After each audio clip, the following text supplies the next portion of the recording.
Amis, chers membres autour du monde, chers invités en ligne, chers membres en ligne. Je m'appelle Olga Stroganova et je suis à la fois la présidente de ce club de l'art oratoire en français qui s'appelle Autour du mot et aussi aujourd'hui je suis l'animatrice. C'est pourquoi je vais beaucoup parler. Désolée en avance pour ça, mais c'est comme ça. D'accord. Qu'est-ce qu'on fait ici? Je vois qu'il n'y a pas de personnes nouvelles aujourd'hui, au moins ici, en présentiel. Donc, peut-être vous savez déjà qu'est-ce qu'on fait ici. Je ne vais pas le répéter, mais j'ai quelque chose à annoncer. La semaine prochaine, nous allons avoir la conférence du secteur. C'est un événement très, très grand, très important. Les orateurs et oratrices trop expérimentés vont participer. Nous allons avoir, c'est quoi ça? Des concours, des discours humoristiques et des improvisations. Il y aura des ateliers et, oh, merci beaucoup, cher Zoom Master. Pourrais-tu le faire un peu plus grand? Donc, voilà, c'est comment ça s'appelle? Une image et vous pouvez utiliser le QR code ici pour trouver tous les détails. Alors, avec ça, je commence cette réunion numéro 1900. 1000. Pourquoi ça, ça, bah, 104, 4. Oh, j'ai oublié tous les chiffres. J'ai besoin de votre aide. 194, n'est-ce pas? Oui. 94. Oui, c'est ça, pas 1000. Presque 200. Oui. Et elle a pour titre apprendre de ses erreurs, plus facile à dire qu'à faire. Et aujourd'hui, on va explorer un peu ce sujet. Et vous savez, on dit souvent qu'il faut apprendre de ses erreurs, rebondir et aller de l'avant. D'une part, c'est évident, mais donc pourquoi beaucoup de personnes trouvent ça difficile de continuer après une erreur? En fait, le problème ne vient pas tant d'erreur elle-même, mais de la manière dont nous l'affrontons. Une attitude trop négative peut nous empêcher de focaliser sur la leçon de ce qui vient de cette erreur. Mais heureusement, il y a une solution et c'est les clubs Toastmasters en fait. Pourquoi? Parce que ici, on travaille sur notre mentalité de croissance grâce au retour que l'on reçoit pendant chaque réunion. Et voilà pourquoi on a des rôles différents qui nous aident à améliorer et avancer pas malgré, grâce à nos erreurs.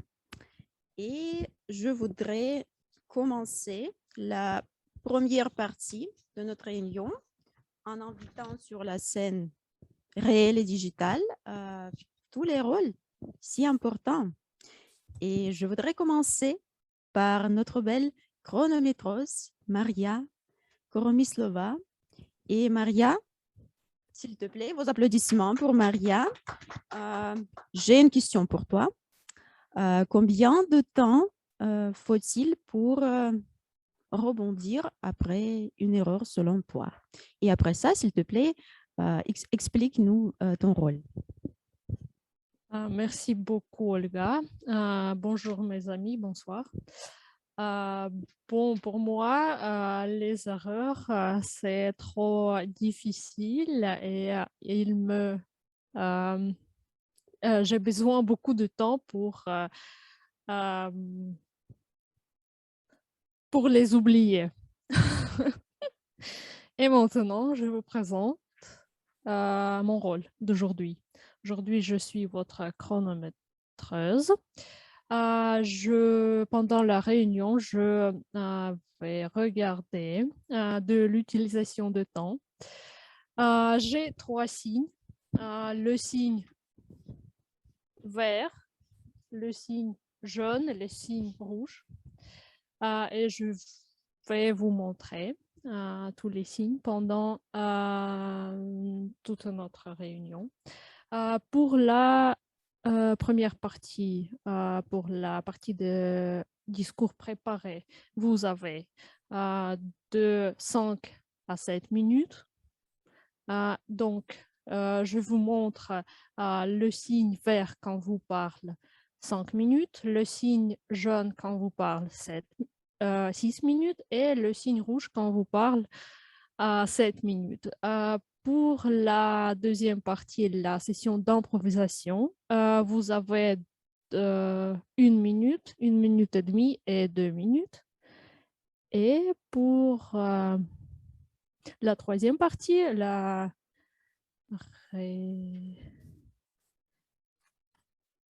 pour la partie d'évaluation, vous avez 2 minutes, 2 minutes et demie et 3 minutes. Et après, à la fin, je vais faire un petit rapport de l'utilisation de temps. Merci. Merci à toi, cher Macha. Et encore un conseil par rapport aux erreurs. Ne les prenez pas trop au sérieux. Et avec ça, qu'est-ce qui peut nous aider avec ça?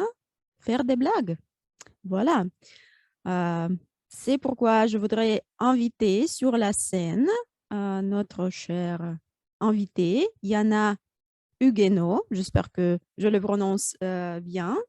Chère Yana, je t'invite sur la scène avec la blague du jour.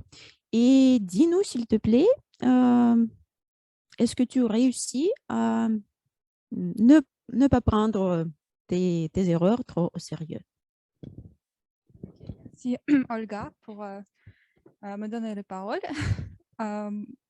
Pour moi, personnellement, c'est un peu difficile de ne pas réagir très sérieusement aux mes erreurs, vu que j'essaie toujours de les éviter et faire le mieux possible.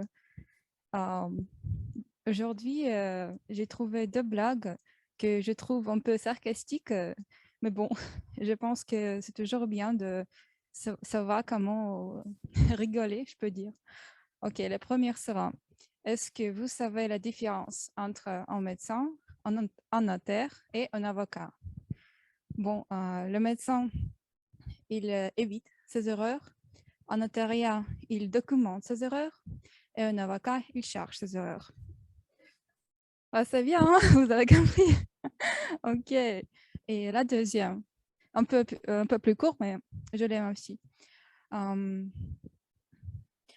mon opinion, une personne qui ne sait pas apprendre de ses propres erreurs, il ne devrait pas être un parachutiste. Voilà. Il faut finir toujours bien. Merci. Merci beaucoup, chère Yana, pour ces blagues si drôles. Et savez-vous quoi encore nous aide à apprivoiser, je voudrais dire, apprivoiser nos erreurs, c'est poser des questions, n'est-ce pas, Monsieur Michel? Est-ce que, bonsoir, racontez-vous en quoi consiste votre rôle? Avec plaisir. Bonsoir à tout le monde. J'ai soif aujourd'hui et vous allez m'aider à me désaltérer, j'espère. Mon rôle consiste, je dois savoir si vous êtes insouciant ou vigilant. En ce cas-là, j'ai besoin de vous poser toutes sortes de questions, de faire un petit interrogatoire ou une petite enquête. Et aujourd'hui, je suis navré, on m'a retiré mon rôle traditionnel. On a envoyé ce rôle, on l'a enlevé, mais tout de même, je dois substituer, je dois rapiécer cette plaie et c'est-à-dire, soyez attentifs, je voudrais poser toutes sortes de questions curieuses. Merci beaucoup pour votre attention. Merci à vous, Monsieur Michel. Et il existe un domaine dans la langue française où je trouve c'est presque impossible de ne pas faire des erreurs. Pouvez-vous deviner? C'est quoi ça? Hein? Aucune idée? C'est la grammaire française. Merci beaucoup, cher Alexandre. Et j'ai une question pour notre grammairienne de cette soirée. Chère Sophie, comment penses-tu? Est-ce que c'est possible d'éviter les erreurs de la grammaire française, notamment? À toi la parole. Merci, Madame la Présidente. Merci, chère animatrice de la soirée. Je suis incertaine de pouvoir confirmer qu'il est possible d'éviter les erreurs de grammaire en français. En revanche, j'apprécie beaucoup ce que tu as dit précédemment, les apprivoiser, c'est-à-dire apprendre de leur apparition, apprendre de leur occurrence et surtout garder, garder en tête que même les personnes qui sont nées en France et qui utilisent la langue à longueur de journée font des erreurs, qui sont parfois des erreurs d'inattention ou des mauvaises habitudes. Donc, je pense que nous pouvons tous éviter les complexes de grammaire. Mon rôle ce soir, c'est d'encourager et de mettre en valeur les points forts que toutes et tous vous avez en grammaire et de vous conseiller à les apprivoiser et à les transformer pour arrondir ou pour atténuer l'aspect de difficulté par rapport à la relation que nous avons à l'erreur. Donc, je vais en profiter aussi pour vous dire que ce soir, je prie à Monsieur Michel de pardonner de lui avoir volé son rôle de prédilection, parce que je sais qu'il est un grammairien hors pair et qu'il aime beaucoup. Donc, juste temporairement, je prends les chaussures de Monsieur Michel ce soir en digital pour incarner le rôle. Et au-delà de mon attachement ce soir, de ma vocation à relever vos points forts, vos belles expressions et vos métaphores, je voudrais aussi vous dire que la soirée, le thème choisi m'a permis de mettre en relief le thème de l'erreur. Et le thème de l'erreur, aujourd'hui, les neuroscientifiques nous montrent que dans nos apprentissages, l'erreur est indispensable, que l'enfant se construit par ses erreurs. L'enfant fait énormément de prédictions et en fait, c'est lorsque ces prédictions se révèlent fausses, donc lorsque l'enfant est confronté à son erreur, qu'il apprend. Et ce cheminement au niveau du développement de notre cerveau est un cheminement que nous continuons toute la vie. Donc, nous apprenons de nos erreurs, soyons-en certains. Donc, mon mot du jour, c'est la prédilection. Les prédictions, excusez-moi. Les prédictions, lorsque j'anticipe, je prédis quelque chose. Donc, le mot du jour peut être la prédiction, l'anticipation ou prédire, anticiper, annoncer quelque chose, penser à quelque chose qui va se produire. Voilà, chère Olga, à toi la parole. Merci beaucoup, chère Sophie, pour la présentation si détaillée de ton rôle. Et je ne sais pas si c'est ma prédiction ou pas, mais notre compteur d'hésitation n'est pas là, n'est-ce pas? Mais pas de problème, parce que nous avons une autre participante très, très belle aujourd'hui qui va nous présenter la pensée du jour. Et c'est Lilia Safina. Je vous invite sur la scène, s'il vous plaît.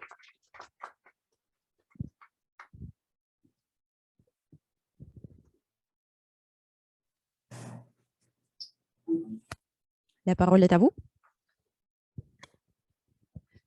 Bonjour à tous. Bonsoir.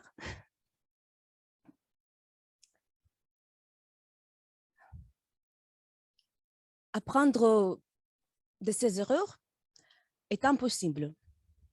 De plus, il est nocif.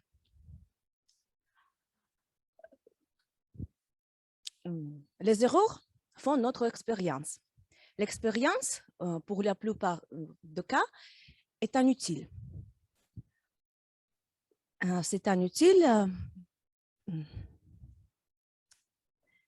s'il ne s'agit pas du risque de mettre de bois dans une prise de courant ou de toucher un fer chaud. Pour le reste, la peur de commettre une erreur, de répéter une expérience négative, nous prive beaucoup de joie, beaucoup de plaisir. Ça nous prive de la détermination, de la légèreté, de l'excitation.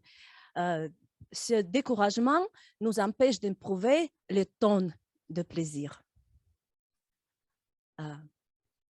Par exemple, un enfant, je me suis tombée dans le vélo et je me suis blessée à la jambe. Si je gardais ce souvenir négatif, j'aurais peur et je me privais du plaisir de rouler dans le parc avec le vent, des choses comme ça. Ou le cœur brisé. C'est une histoire vieille comme le monde.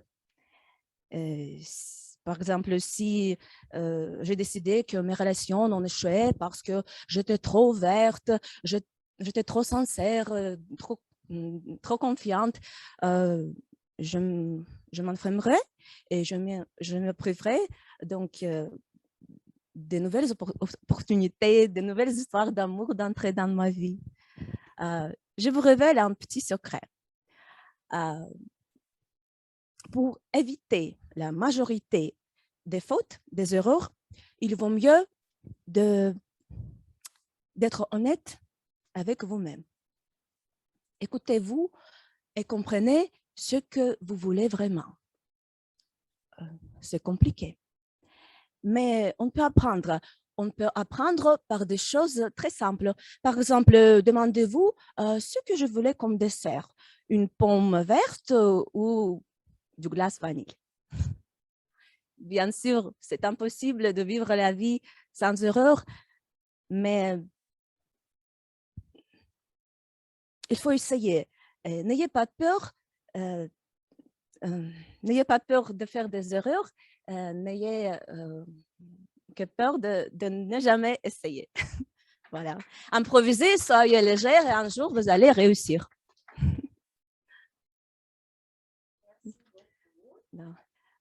Est-ce que je peux un peu ajouter?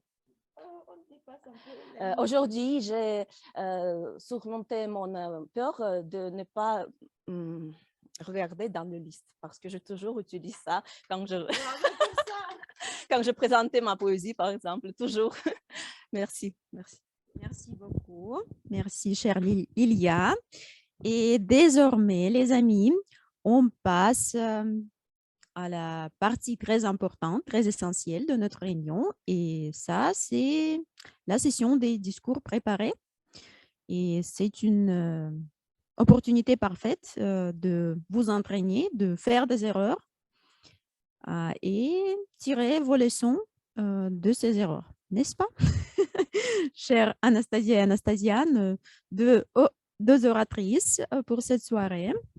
Et notre premier projet va être le projet de Anastasia Pochodonko, qui a pour titre l'impact d'Internet sur la société. L'objectif de ce projet est d'apprendre ou revoir des méthodes de base pour la recherche et présenter un discours bien structuré, bien documenté sur n'importe quel sujet. Chère Anastasia, je t'invite sur la scène. La parole est à toi. Salut, salut les amis. Je vais me placer ici. L'impact d'Internet sur la société. Donc, vous voyez que mon thème est intitulé l'impact d'Internet. Et je voudrais, je pense, continuer le thème que l'on a commencé déjà à discuter. Et une des sessions d'improvisation, on a commencé à discuter de ça. Et donc, la diapo, s'il vous plaît. Merci, merci Sacha. Oui, mes amis, quand on pense, quand on parle du savoir, il n'y a que deux inventions les plus importantes. Et ce sont l'invention de l'imprimerie et l'invention d'Internet. Et je pense que l'époque de la Renaissance nous a donné l'imprimerie et notre époque de notre siècle nous a donné l'Internet. Et on a passé de l'époque de la Renaissance à l'époque de la connaissance, dite la société de la connaissance. Merci, merci. Et donc, l'imprimerie, en quoi consiste cette invention? On sait qu'il y a beaucoup de difficultés, que cette invention est liée à beaucoup de difficultés.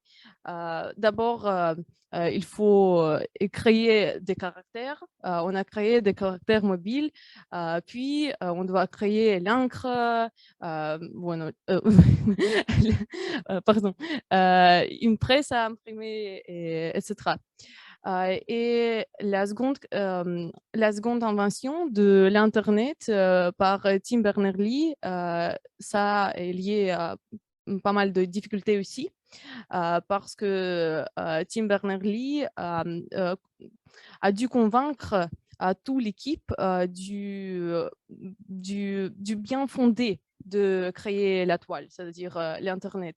Et je pense que celui-ci, c'est-à-dire l'Internet, n'aurait pu jamais vu le jour, le monde, si l'inventeur n'avait pas été n'avait pas persisté et n'avait pas lancé l'Internet individuellement. Pouvons-nous passer merci, à la prochaine diapo. Donc, l'écriture et les emojis. Je pense que l'inventeur, c'est Gutenberg, l'inventeur de l'imprimerie. Il a révolutionné tout le processus de la création du savoir. Et donc, comme résultat, on a l'écriture, parce que dans l'Antiquité, on avait l'écriture à rouleau et aujourd'hui, on a l'écriture sur le papier. Et je pense qu'aujourd'hui, on passe de l'écriture sur le papier à l'écriture avec des emojis. Et donc, voyons. Non, sur cette diapo. Merci, merci Sacha.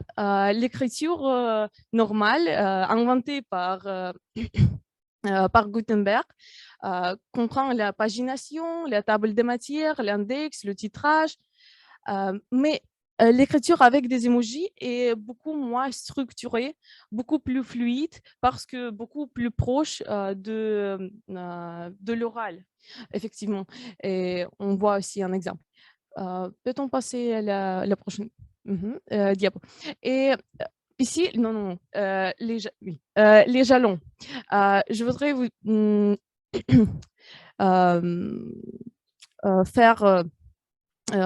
je voudrais souligner une petite idée, c'est que il y a un contrôle d'État très fort sur toute forme du savoir. Et voyons quelques jalons. Par exemple, Étienne Dolé, qui était un libraire imprimeur qui fut torturé et brûlé avec ses livres à Paris. Ou Galilée, on peut mentionner également par exemple Copernic ou Giordano Bruno. Et je pense que c'est... on voit cette situation à toutes les époques, parce qu'aujourd'hui, par exemple, en 1998, on voit le contrôle d'intérêt placé sous la juridiction des États-Unis, parce que Washington est soumis aux États-Unis. Et ça, je crois que c'est une forme d'hégémonie, en fait. Mais peut-on passer à la prochaine diapo? On voit ici une cite de Giordano Bruno. C'est une légende que Giordano Bruno, comme vous le savez, fut brûlé dans la place des Fleurs à Rome. Et il a dit, brûler ne veut pas dire refuter. Donc, je pense qu'il y a toujours des gens qui peuvent résister à cette hégémonie, à ce contrôle. Peut-on passer à la prochaine diapo. Et je voudrais souligner quelques impacts assez négatifs de l'Internet sur notre façon de penser. Et c'est surtout l'impact sur la politique. Cet impact est bien big, mais je crois que avec l'apparition de Twitter, avec peut-être avec l'élection de Donald Trump, cet impact a pris toute une autre tournure. Donc, aujourd'hui, l'Internet est une arme de désinformation politique et cette situation ne risque pas de changer. Peut-on passer à la prochaine diapo? Et c'est l'impact sur la productivité. On sait, mes amis, que beaucoup d'organisations bloquent l'accès à l'Internet à tous les utilisateurs, à tous les travailleurs, parce que, effectivement, les travailleurs se sentent un peu attirés par Twitter, par Facebook, et ça, les impacts se chiffrent en milliards. Donc, c'est une question d'argent pour pas mal d'organisations. Peut-on passer à l'impact sur la vie privée? Et mes amis, de quelle vie privée parle-t-on? Si tout le monde est sur Facebook, sur Instagram, et comme je l'ai déjà dit, les médias forment notre façon de penser. Et aujourd'hui, on pense, par exemple, je vais faire une photo pour la publier plus tard. Et donc, je pense qu'il y a quelques manières pour lutter contre cette addiction. Peut-on passer à la prochaine et la dernière diapo. Vous voyez ici les 10 commandements de lutte contre l'addiction. Et un des commandements les plus importants, est que vous devez être rigoureux. Si vous vous dites, par exemple, je vais contre cette addiction, soyez rigoureux. Merci les amis et soyez vigilants. Si vous avez une addiction, il faut bien le savoir et il faut trouver le juste équilibre en utilisant l'Internet. Merci. Merci beaucoup, chère Anastasia. L'équilibre, c'est la clé pour tout, je crois. Merci pour ton discours si instructif. Et désormais, on passe à notre deuxième oratrice et notre deuxième discours pour cette soirée qui s'appelle « Au-delà des mots ». Et l'objectif de ce projet est de prononcer un discours en ayant conscience de votre langage corporel, chère Anastasia, intentionnel et involontaire, ainsi que d'apprendre, pratiquer et raffiner la manière dont vous utilisez la communication non verbale lorsque vous prononcez un discours. Bon courage, chère Anastasia, la parole est à toi. Merci beaucoup, chère Olga. Chers amis, bonsoir. Je voudrais vous avouer quelque chose. J'aime beaucoup me promener dans les ruelles sombres, notamment après le jour super chargé au télétravail. Et je fais ça pour faire la détention et pour un peu me reposer après le jour super chargé. Il y a quelques jours, je me suis promenée dans une ruelle mal éclairée et soudain, un homme est apparu.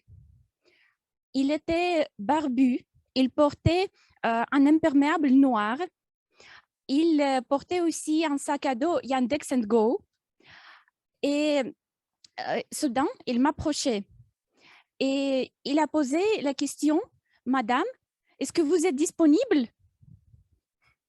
« Oui, monsieur. »« Madame, excusez-moi, je cherche rue 12 Constantinov. » « Ah, bah, monsieur, ça, c'est juste à côté. Vous allez tout droit, vous tournez à gauche et puis l'entrée est juste à côté. Merci, madame. » moi, j'avais un peu, j'avais un peu peur après cette conversation parce que cet homme a apparu très inattentivement, mais aussi j'avais un peu honte après cette conversation parce que, oui, bien sûr, j'ai expliqué à cet homme tout ce qu'il voulait, mais malheureusement, mes gestes et mon langage corporel a tout montré. Mon langage corporel n'a pas montré la tolérance. Et c'est pourquoi j'avais une mal impression après cette conversation. Chers amis, il est bien sûr évident que nous avons non seulement des mots, non seulement l'intonation, mais nous utilisons également le langage corporel. Ça veut dire il y a la communication verbale et il y a la communication non verbale. Et j'ai la question à vous poser. Qu'est-ce que vous pensez? Combien de pourcents de communication non verbale nous utilisons? Presque, nous utilisons 60% de communication non verbale. Ça veut dire notre langage du corps, nos gestes, etc. Il y a aussi 30% de communication que nous utilisions par les intonations et aussi par la variété vocale. Et il reste seulement 10% de communication que nous utilisons qui est la communication verbale. En fait, c'est la communication que nous utilisons avec des mots et avec des phrases. Bon, quand on parle de la communication non verbale, par exemple, si on parle de la gestuelle, il est bien sûr très important d'utiliser la gestuelle. Mais avec ça, il faut faire vraiment attention parce que dans les pays différents, la gestuelle, les mêmes gestes peuvent montrer des choses différentes et même être offensives. Je vous donnerai un exemple qui est très connu. Par exemple, aux États-Unis, on utilise ce geste pour dire « OK, je suis d'accord ». Mais en France, ça veut dire « zéro », c'est rien. Et dans certains pays, par exemple au Brésil et dans les pays arabes, il ne faut pas du tout montrer ce geste parce que comme ça, vous allez insulter les gens. Et avec ça, il faut faire attention. Donc, on a la différence culturelle. On a dans chaque pays, dans chaque culture, on a des différentes formes, comment on peut exprimer notre émotion. Et par exemple, la différence est aussi très remarquable entre des pays du Nord et des pays du Sud. En Finlande, on utilise en moyenne un geste par minute. Et les Italiens utilisent 60 gestes par minute. Donc, la différence est vraiment remarquable. Je donne peut-être un exemple moins dangereux. C'est l'exemple de gestes quand quelqu'un, par exemple, vous raconte des salades. En France, on dit comme ça. Vous me racontez des salades, je ne crois pas. Et en Italie, on fait comme ça. Tu me racontes des salades, c'est quoi ça? Donc, on peut observer que les Italiens ont beaucoup plus d'émotions que des Français. Bien sûr, on ne fait pas des stéréotypes, mais quand même, on a fait cette comparaison remarquable. Les gestes sont importants non seulement dans la vie quotidienne, mais aussi dans le monde du travail. Et bien sûr, dans le monde du travail, on doit être très modéré, mais on ne peut pas se renoncer à des gestes parce que sinon, on perd 60% de communication. Mais qu'est-ce qu'il faut faire au travail pour n'avoir pas de problème et pour nommer son opinion et capter les émotions? J'ai un conseil. Au travail, on peut utiliser plutôt des gestes neutres, des gestes avec des mains comme ça, ou un peu sans montrer des doigts, mais juste avec vos mains. Et aussi utiliser des gestes qui sont largement utilisés dans le monde occidental. Par exemple, j'aime beaucoup ce geste entre guillemets. Ça, c'est mon geste préféré. Et ça, on utilise 100% en Europe occidentale, au Canada, aux États-Unis, etc. Et aussi, j'ai un petit conseil pour vous. Ce conseil concerne la gestuelle qui peut être utilisée aussi un peu au travail.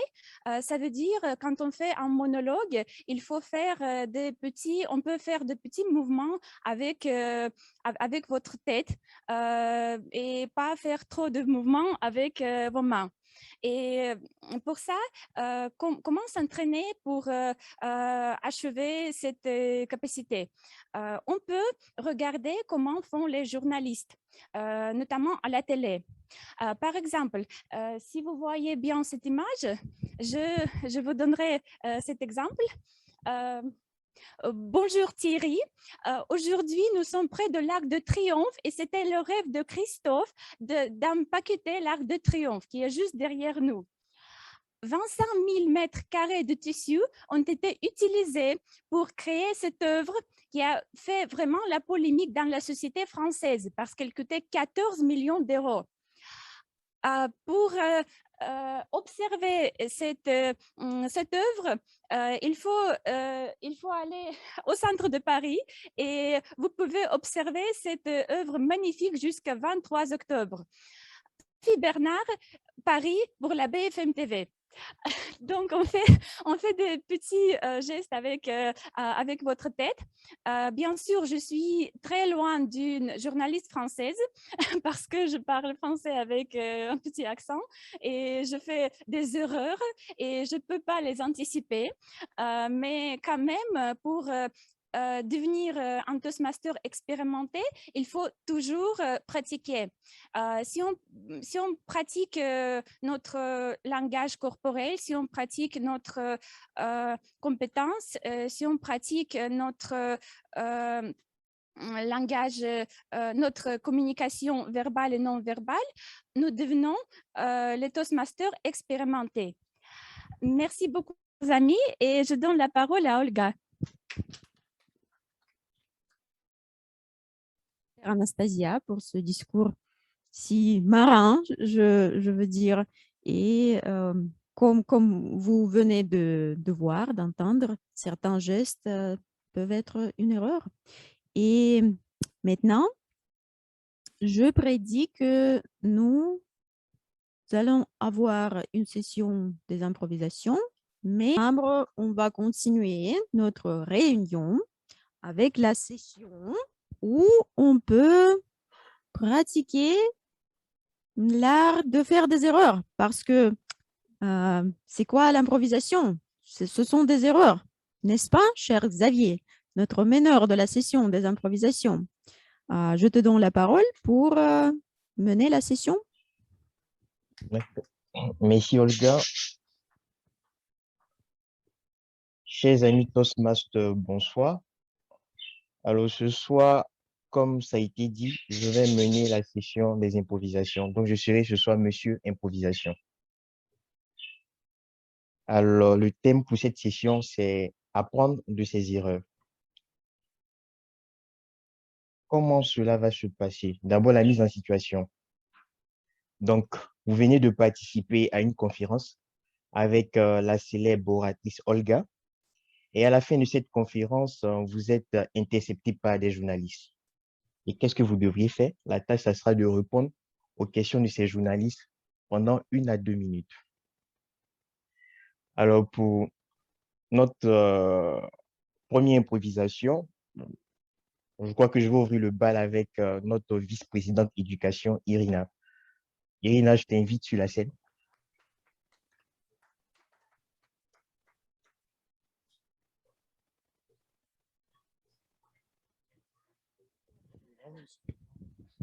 Bonsoir, bonsoir tout le monde, bonsoir Xavier.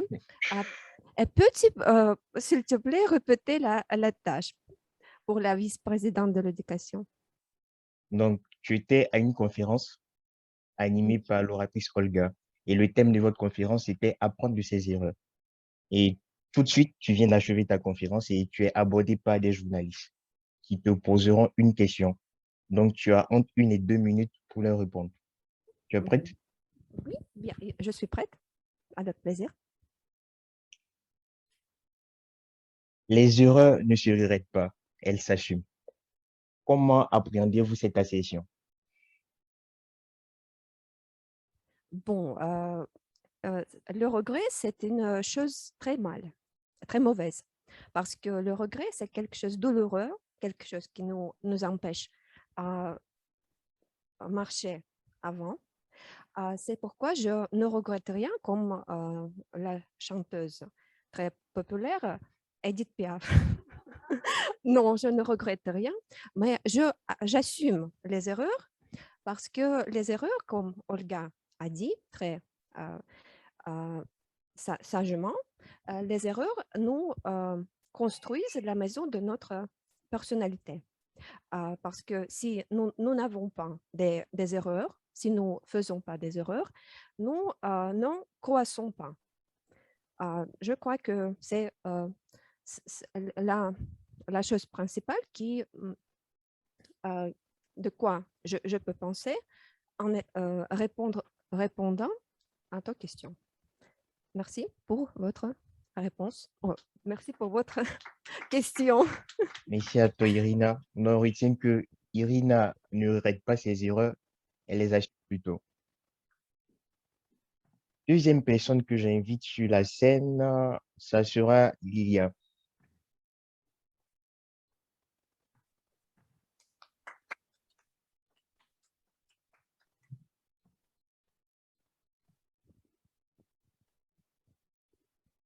C'est bon, Lilia, tu es prête?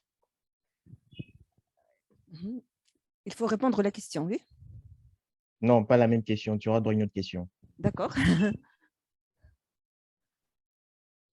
Question 2. Selon vous, pourquoi affirme-t-on que le regret est une seconde erreur?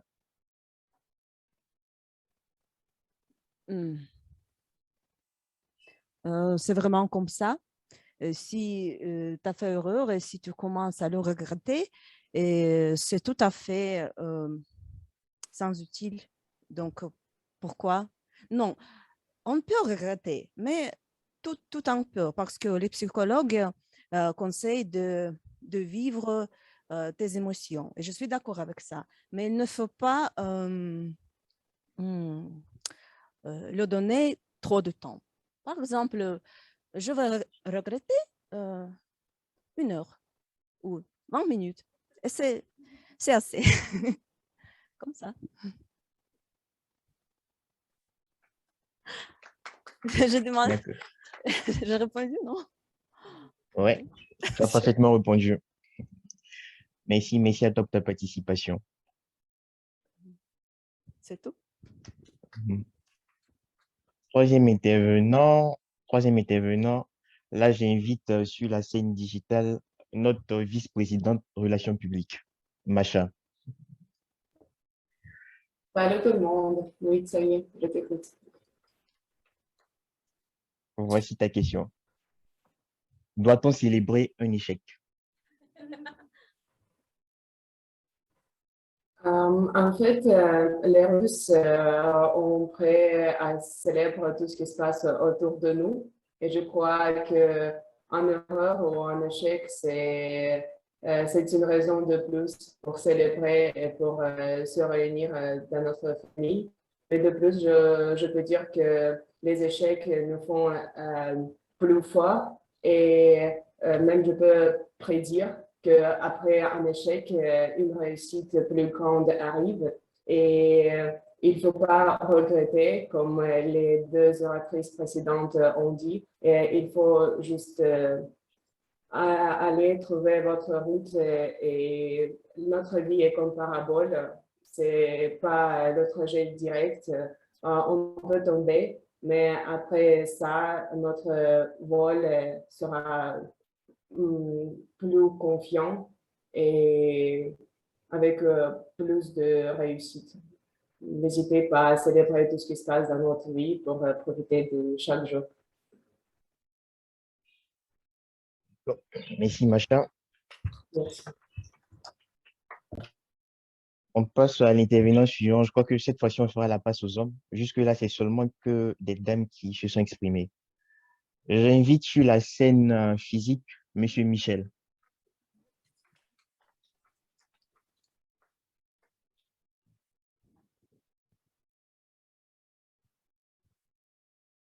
Monsieur Michel, je vous présente votre question. Je crois qu'il ne faut pas Vous répondez à la question 4. La question suivante. L'erreur n'annule pas la valeur de l'effort accompli. Quelle est votre position? Mais tout de même, si vous voulez obtenir quelque chose, si vous voulez réussir, vous allez faire des tentatives, de nombreuses tentatives, et quand vous aurez des échecs, des problèmes graves, il faut les analyser, il faut les surmonter pour les éviter au futur. Voilà, il ne faut pas verser une cendre sur votre tête après chaque défaite. Voilà, et vous allez devenir vainqueur dans n'importe quelle situation. Voilà, c'est ma position, mon attitude vis-à-vis de ce problème. Êtes-vous satisfait, Monsieur Xavier? Parfaitement satisfait. Oui, merci beaucoup pour Merci à vous. pour votre appréciation. Vous avez apprécié à votre juste valeur. Voilà. Donc, prochain intervenant, Eleonora, vous êtes présente? Apparemment, non, la vidéo est désactivée. Ah oui. Oui, mais non aujourd'hui. D'accord, je vous présente votre question. Ça sera la question 5. C'est presque toujours par erreur qu'on apprend. Quel jugement faites-vous de cette allégation?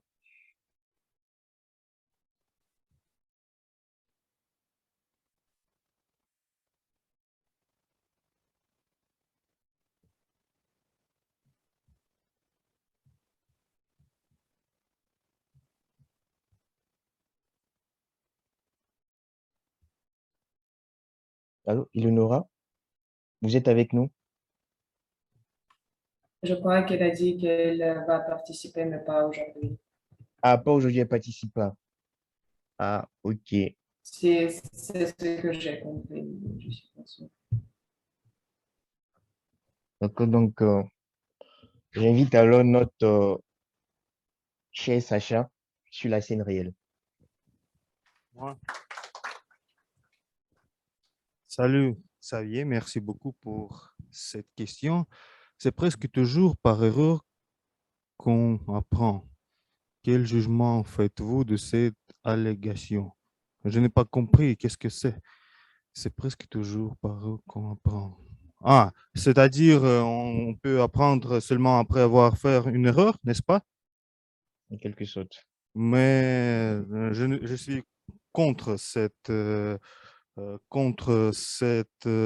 allégation, car, par exemple, blague du jour faite par Yana au sujet des parachutistes, il faut toujours prévenir les erreurs pour ne pas profiter en résultat de cette erreur. Il faut bien prévenir et faire tout ce que tu peux pour éviter cette erreur, c'est mon jugement. Et aussi, comme logicien qui travaille avec le cargaison très cher, par exemple, il faut toujours prévenir les erreurs pour ne pas être en minus, si on peut le dire. Et je suis d'accord avec tous les parachutistes et tous les logiciens et tous les boxeurs parce que aussi il faut planifier en avant toutes ces stratégies et tout est pas. C'est-à-dire, cette allégation, je suis contre. Merci beaucoup. Merci à toi, Sacha. On retient que tu es contre notre allégation. Selon toi, on n'apprend pas toujours par erreur. Prochain invité, j'invite Trevor pour répondre à la question 6. Ok. Se tromper est humain, persister dans son erreur est diabolique. Êtes-vous d'avis avec cela?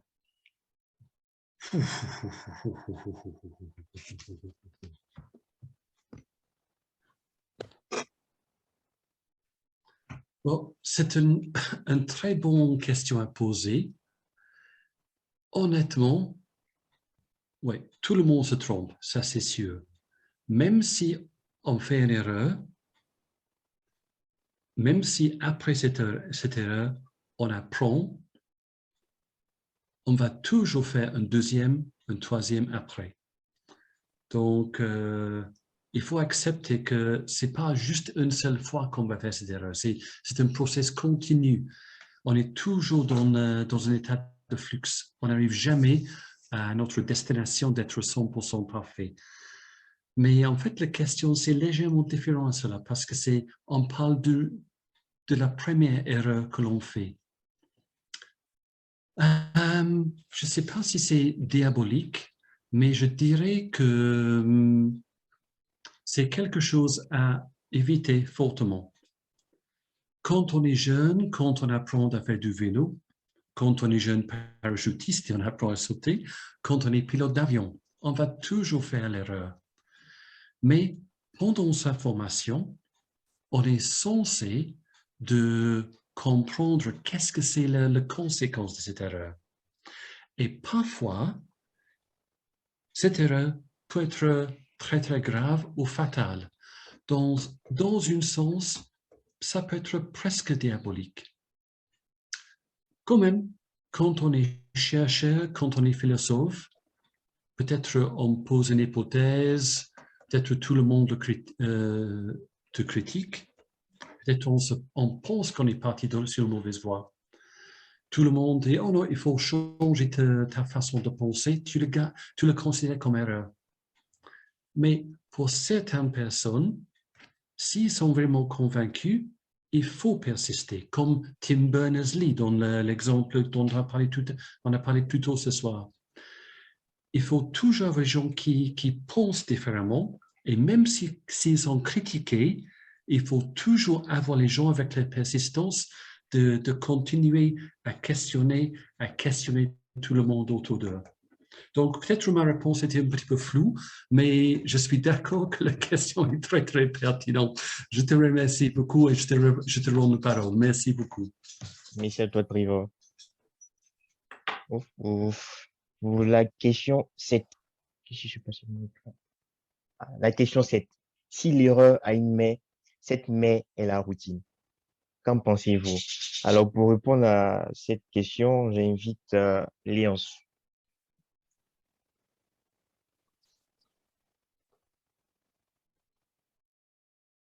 Merci Xavier, merci meneur des improvisations. Si l'erreur a une mère, cette mère est la routine.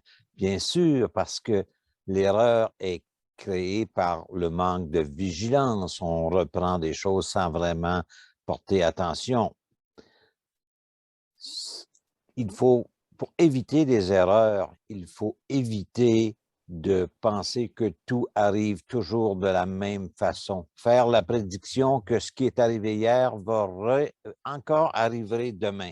Mais non, il faut être attentif, il faut être capable de faire des choses différemment et d'éviter la routine parce que la routine amène l'erreur. Parce que là, on va être moins vigilant, on va s'endormir dans le volant de notre démarche et on va oublier des choses, on va éviter de tout vérifier et à ce moment-là, l'erreur est possible. Forcément, si on manque ou si on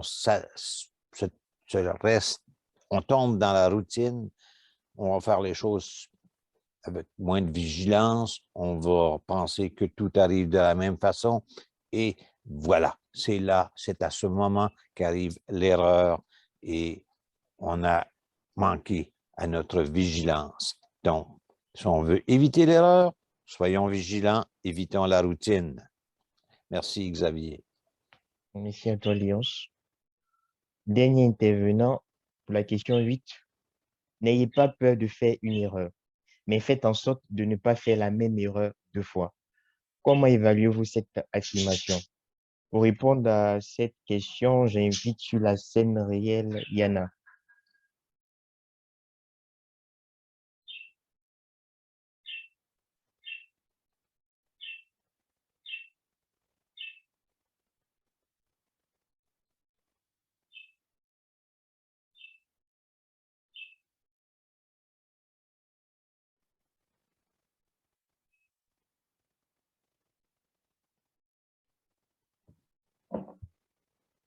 Le son est Chers amis, désactivé. pourriez-vous activer le son de la salle, s'il vous plaît?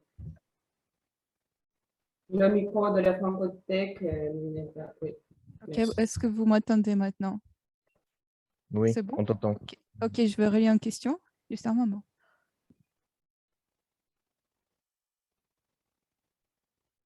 En fait, je crois qu'on a déjà discuté cette question avant, mais ici, je crois que ce n'est pas tellement grave pour chaque personne.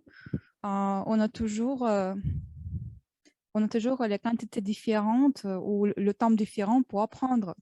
Pour moi, par exemple, je dois essayer la même chose quelques fois avant que ça soit automatique. Conduire la voiture, parler français sans réfléchir, etc. Donc, je pense que ça dépend vraiment sur la personnalité, sur la façon d'apprentissage et juste de la motivation aussi. Comme j'ai dit, pour le parachutiste, il a une très grande motivation de ne pas commettre une erreur. Donc, pour lui, je crois que c'est éventuellement nécessaire de le réaliser, de le faire avant que ça soit fatal. Et je ne vois rien de grave si on fait la même erreur 2 fois, en dépendant sur la situation. Voilà. Et merci pour ta question, c'est génial, c'est intéressant. Merci Yana. C'était la dernière intervenante. Je crois que vous avez été tous attentifs à la conférence que Olga a donnée. Vous avez suivi ses enseignements, vous avez répondu à toutes les questions et Monsieur Improvisation est largement satisfait de vos réponses. Donc, merci à vous d'avoir participé. Madame l'animatrice de la réunion, à vous la parole. Merci beaucoup, cher Xavier, pour cette session des improvisations si engageantes. Et je voudrais vous rappeler, chers amis, que vous pouvez voter pour le meilleur ou la meilleure participante en suivant le QR code sur l'agenda. Non?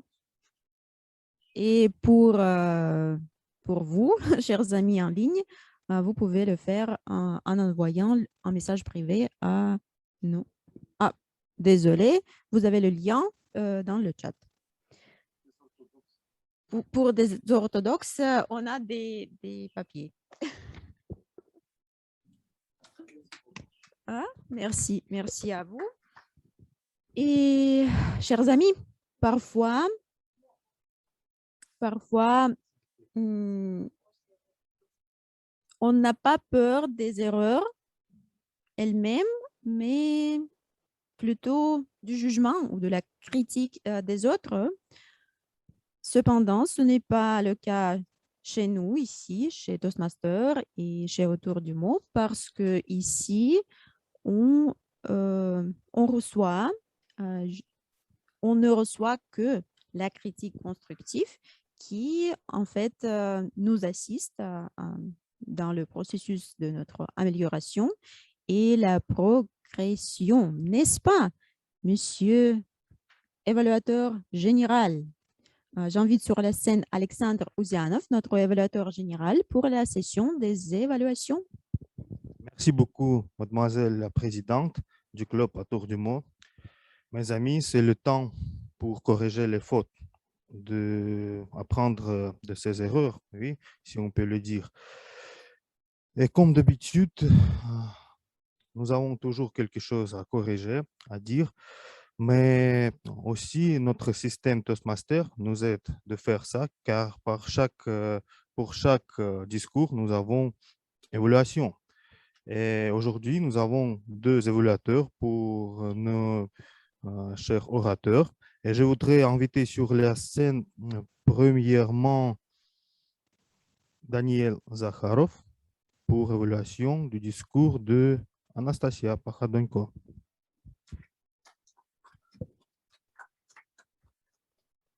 Merci beaucoup, Sacha. Chers amis, chers collègues, chère Anastasia. Toujours, tu as prononcé le discours sur l'impact de l'Internet sur la société. Les objectifs du projet étaient de rechercher le sujet inconnu et de présenter le fait découvrir. Je voudrais dire que tu as réussi à mettre en œuvre le discours qui était intéressant, soutenu par les faits, par les diapositives, et je dirais captivant. Tu as utilisé l'approche chronologique pour comparer l'époque de Renaissance avec l'époque d'aujourd'hui de connaissance. C'était l'accélération très belle. Bravo pour cela. Les comparations étaient soutenues par un graphe sur les diapositives. Cela était établi un bon contact avec l'auditoire. Les trois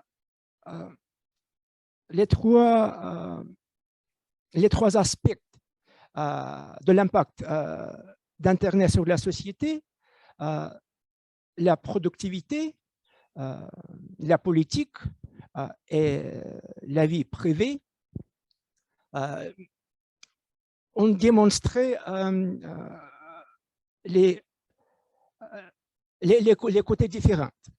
Mais peut-être cela quelque chose dont cela quelque chose à payer attention. Si tu choisis le sujet pas si droite, mais quelque chose que l'impact de l'Internet sur les marchés du travail ou l'impact de l'Internet sur l'enseignement ou sur les méthodes nouvelles d'enseignement. Ton discours a été encore plus efficace. Je te remercie pour ce sujet très sourcillant et bravo pour cela. Merci beaucoup. Merci beaucoup, Daniel, pour ta rétroaction pertinente. C'est toujours difficile de donner évaluation à une personne très élevée en français avec haut niveau, mais tu as montré ta capacité de montrer les erreurs, surmonter les erreurs, et c'est-à-dire que Toastmaster a assez déjà expérimenté. Merci beaucoup pour cela. Deuxième évaluateur personnel pour notre chère Nastia. Et c'était, si on peut le dire, est disposé en France maintenant. Et je voudrais inviter sur la scène notre cher Trevor pour le début de sa rétroaction. Trevor, la scène virtuelle est à toi. D'accord, merci beaucoup. Donc, je vais donner mes tours maintenant sur le discours d'Anastasia. Je vais juste rappeler que la dernière fois qu'Anastasia a donné un discours, c'était à Olga qui a fait l'évaluation. Et Olga a relevé un point surtout pour améliorer dans l'avenir. Et c'est de se concentrer sur les pauses et sur les variétés vocales.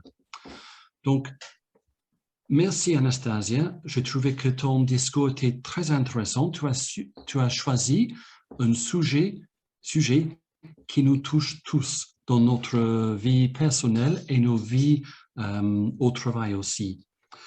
Je dois commencer par dire que ton discours était très riche en relief.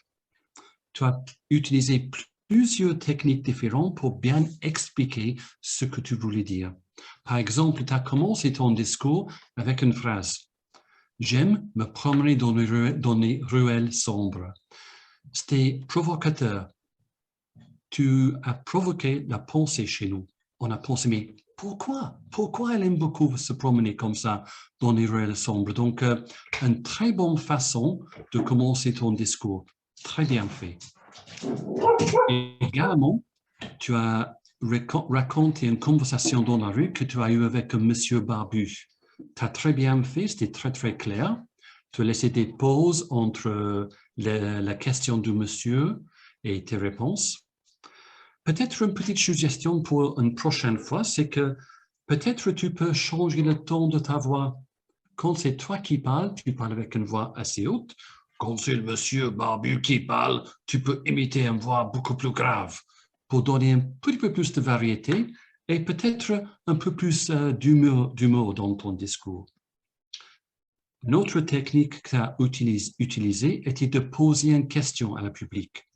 Encore très bien fait. Tu as posé la question, tu as laissé une pause pour provoquer une réponse.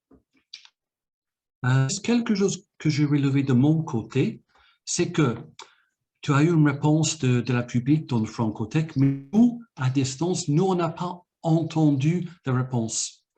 Donc, peut-être que là, c'est bien que tu répètes les réponses que tu as entendues. Tu dis, OK, oui, vous avez dit 70%. Oui, en fait, c'est 70 ou encore un petit peu plus que ça. Merci pour tes exemples, des gestes qui étaient vraiment humoristiques. C'était drôle, ça nous a fait rigoler. Donc, encore une très bonne technique d'avoir utilisé ces exemples entre le Finlande et l'Italie.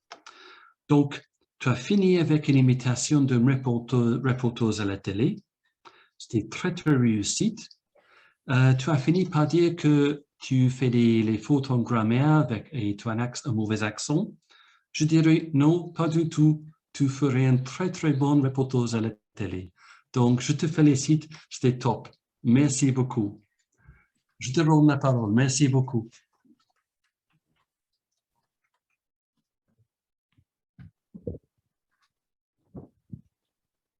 Merci beaucoup, cher Trevor. C'était aussi top. Et rien à ajouter. Et maintenant, c'est le temps pour notre veilleur de la soirée, le début de Monsieur Michel en ce rôle intéressant. Et c'est très intéressant pour nous tous. La session pour 5 minutes pour les questions au sujet du contenu de la réunion. Monsieur Michel, je vous invite sur la scène. Donnez-moi, s'il vous plaît, cet accessoire. Tout à fait, je voudrais piquer le public avec des questions assez curieuses. Je pense que vous êtes attentifs et attentives et vous allez y répondre sans hésitation. La première question, c'est pour Daniel. Quelle chute n'a pas marqué la vie de Lilia? Quelle chute en route n'a pas marqué sérieusement la vie de Lilia? Irène, c'est à vous la même chose. Hein? Hein? Oui, elle est tombée. Ça va, ça marche. Merci. Bon, Maria, c'est pour vous. Quelle peur Lily a-t-elle surmontée aujourd'hui? Quelle crainte, quelle peur a-t-elle réussi à surmonter aujourd'hui? S'il vous plaît. Voilà, elle s'est détachée du texte, voilà, bien sûr. Bon, maintenant, s'il vous plaît, c'est pour Michel. Michel, quelles deux grandes inventions ont bouleversé l'humanité selon Nastia? Michel, s'il vous plaît. Quelles deux grandes inventions ont bouleversé l'humanité selon Nastia, s'il vous plaît? Voilà, l'imprimerie et l'Internet. Voilà, elles ont beaucoup marqué, influencé l'humanité. Maintenant, c'est une question très légère, c'est pour Sacha. Quel savant a été brûlé au bûcher au Moyen Âge? Коперник, Галилео Галилей. Peut-être, non? Plus vite, s'il vous plaît. 1, 2, 3. Hein? Giordano Bruno, voilà. Il a payé un grand prix pour son talent et pour son indépendance. Voilà. Bon. Maintenant, Donald Trump a été détrôné grâce ou à cause de quoi, Irène? Donald Trump a été détrôné à cause de quels efforts techniques? S'il vous plaît. Hein? Voilà, voilà. Mettez même Internet a donné un coup de pied à monsieur. Voilà. Monsieur le président, ex-président maintenant. Maintenant, s'il vous plaît, Sophie, où Nastia aimait beaucoup se promener toute seule. Dans les rues sombres. Non, dans les rues, elle est sombre. Les rues, c'est grande. Après, elle, c'est petite. Voilà. Elle aime des formes petites. Voilà. Bon, maintenant, s'il vous plaît, c'est pour qui? Pour Daniel.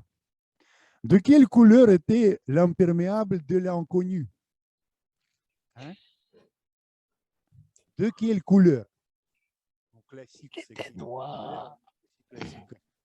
Noir, noir, voilà, voilà, noir, ça va. Bon, maintenant, quel sentiment a éprouvé Nastia après une rencontre inattendue? C'est pour vous, Olga. Quel sentiment a-t-elle éprouvé? Voilà. Après la rencontre, quel sentiment? Très La aigu. honte. Hein? Voilà. La honte. Voilà. Qui a répondu? Sophie. Voilà. Je suis très satisfait. Je suis au comble de joie. Oui, c'est ça. Je me suis réconcilié avec vous. Bon, maintenant, pourquoi? Quel geste est désagréable au Proche-Orient? Michel, c'est à vous. Voilà, voilà, comme ça, comme 0. Et la dernière question, quel geste est convenable plutôt, quels gestes sont convenables plutôt au travail, quand vous êtes au travail, au bureau? C'est pour vous, Maria. Quels gestes sont plus agréables et convenables quand vous êtes au bureau dans la situation officielle? Non, les gestes neutres, modérés, pour ne pas escalader, pour ne pas bouleverser, choquer le public. Voilà. Voilà. Vos compagnons de travail. Merci, j'ai trouvé ces questions curieuses. Voilà. Merci beaucoup pour votre confiance. Merci beaucoup pour cette session rocambolesque. Et on peut continuer. Ma prédiction que c'est le temps pour les petits rapports. Et j'invite sur la scène Macha avec le rapport de chronométreuse. Applaudissements. Merci beaucoup, Sacha. Aujourd'hui, on n'a pas beaucoup de dépassement de temps. Il y a quelques gens qui ont un peu dépassé le temps. C'est Nastia Pochodonko. Dans la session des discours préparés, tu as parlé 7 minutes 57 secondes. Encore Nastia Gribinuk, tu as aussi un peu dépassé le temps et tu as parlé 8 minutes 20 secondes. Encore, il y a 2 dépassements très forts. Pendant la session de l'improvisation, tu as parlé 2 minutes 30 secondes et pendant la session d'évaluation, tu as parlé 3 minutes 12 secondes. Et un petit dépassement de temps pendant la session de notre veilleur de la soirée, Monsieur Michel. Vous avez parlé 5 minutes 30 secondes. Et voilà, C'est tout pour aujourd'hui. Merci. Un peu dépassé.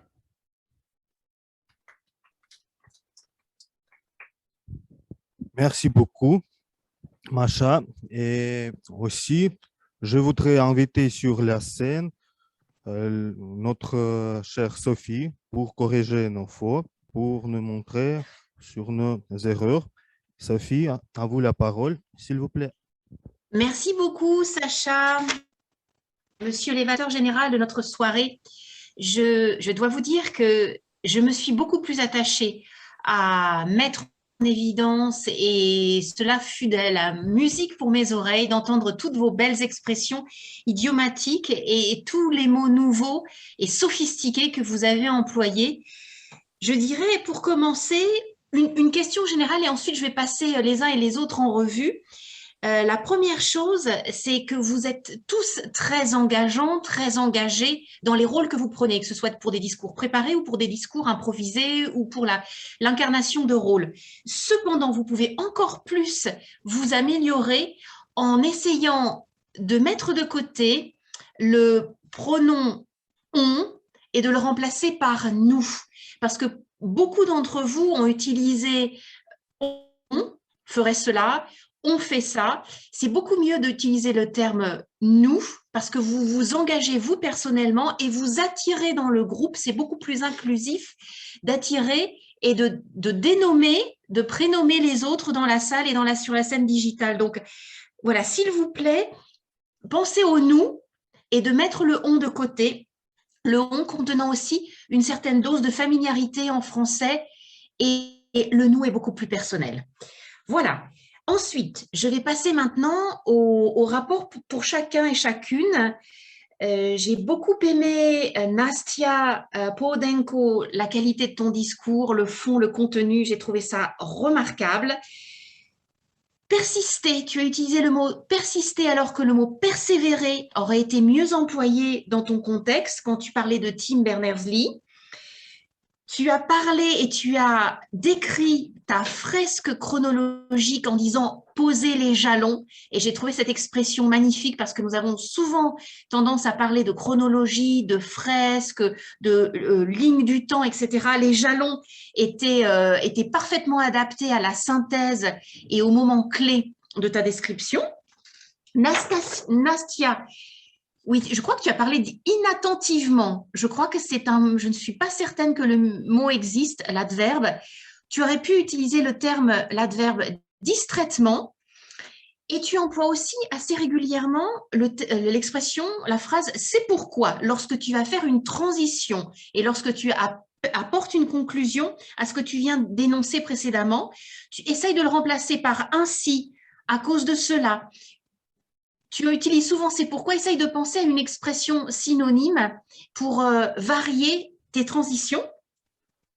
Offensif, c'est un adjectif très anglais, pense à offensant, qui vient de l'offense, offenser quelqu'un. Offensif en français, ça n'existe pas, c'est très anglais. Et pense à remplacer remarquable par frappant, percutant, pertinent, pour toujours varier ton vocabulaire. Ensuite, les improvisations. Irina, bonsoir tout le monde. Très souvent, c'est employé. Pensez à bonsoir à toutes et à tous. C'est un petit peu plus considéré. Et voilà, il y a une certaine familiarité dans tout le monde que vous pouvez améliorer. Ensuite, Trevor, pareil, persistance, persévérer est un petit peu mieux employé. Yana, en dépendant de la situation, en fonction de la situation, c'est plus approprié. Daniel, payer son attention, c'est porter son attention. Trevor et sa question à le public, c'est la question au public. Monsieur Michel, le comble de joie, le comble de la joie. Le déterminant est nécessaire. Je remercie tous ceux qui ont utilisé le terme prédiction ce soir. Olga, 2 fois. Nastia s'y est approchée en frissonnant en utilisant le terme anticipé. Et Sacha, pour conclure, 1 fois. Merci à toutes et à tous et bravo pour la qualité de votre grammaire, chers amis Toastmasters d'Autour du mot. Monsieur l'évaluateur général, c'est à vous.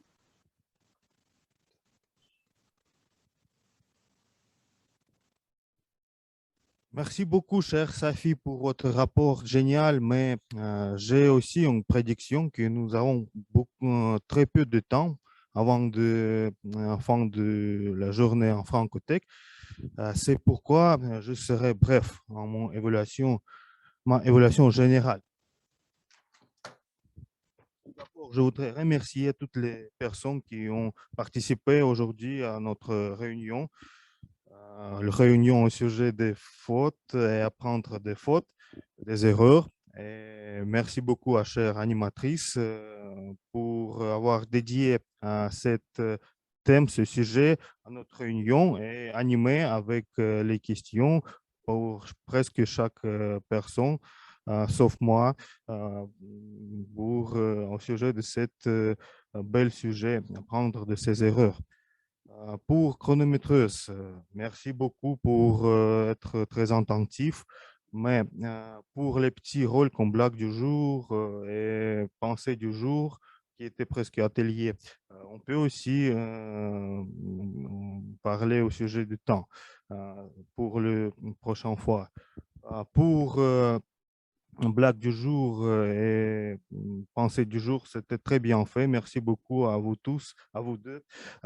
Et aussi, je voudrais remarquer que Lilia a un peu dépensé le temps. C'était très, très bien fait, mais comme petit atelier, je pense que c'est le temps pour rejoindre notre club et faire le discours. La scène est à toi.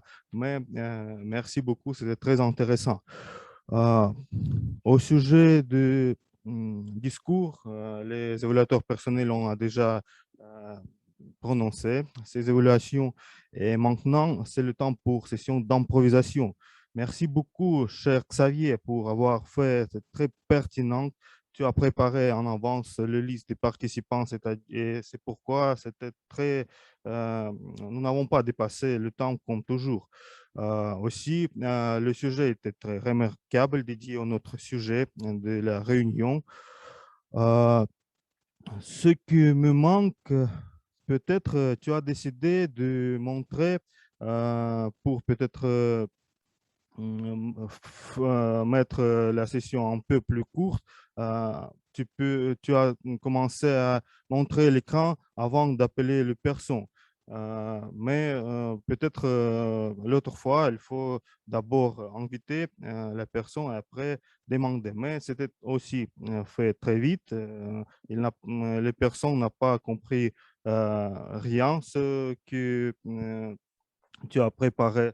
Mais ça nous donne quelques minutes pour réfléchir euh, beaucoup plus qu'il faut le faire. Et aussi, il faut rappeler la liste des participants à la fin de la session pour meneur de session des improvisations. Monsieur Michel, merci beaucoup pour votre nouvel rôle. On peut pratiquer de temps en temps parce que vous êtes comme vrai professeur. Je pensais que je suis sur la classe 20 ans, oui, parce que et vous avez notre professeur demandé notre devoir, oui. Mais quelqu'un qui n'était pas prêt, peut-être comme moi, ne peut pas répondre. Mais tous nos participants très intelligents. Oui, merci beaucoup. Et on peut aussi peut-être en venir, quelques rôles intéressants, on peut vous donner, pas seulement veilleur et grammairien. Oui, merci pour ça. Et oui, je pense qu'il faut terminer. Merci beaucoup pour vous tous. Je voudrais vous dire qu'il ne faut pas apprendre à ses erreurs. Il faut les prévenir. Et je donne la parole à notre chère Madame la Présidente pour annoncer gagnant des sessions des improvisations et aussi quelque chose. Merci beaucoup, cher Sacha, notre évaluateur général. Merci à vous, chers amis, chers invités. Je voudrais rajouter encore une chose, que les erreurs, n'oubliez pas que les erreurs font une partie intégrante du succès. Ce n'est pas le contraire du succès. Donc, aimez les erreurs, s'il vous plaît. Et qu'est-ce qu'il nous reste? D'annoncer le gagnant ou la gagnante de la session des improvisations, n'est-ce pas? Cher Alexandre va nous aider. Et donc, c'est Yana. Vos applaudissements pour Yana. Bravo. Bravo. Participez encore. Prenez encore des rôles. Devenez notre membre. Merci, merci à vous. Et encore une chose essentielle, c'est de féliciter notre cher membre, Anastasia Bohodonko, avec la terminaison, la complétion de son niveau, n'est-ce pas? Le premier niveau, oui. Vos applaudissements pour Anastasia, pour son travail. Et c'est tout. Mes amis, je vous remercie d'être venus pour cette soirée. J'espère de vous revoir de nouveau. La semaine prochaine, ça va être en ligne sur Zoom et dans 2 semaines ici à la Francothèque. Merci beaucoup et bon week-end à vous. Merci, chers amis en ligne. Bon week-end.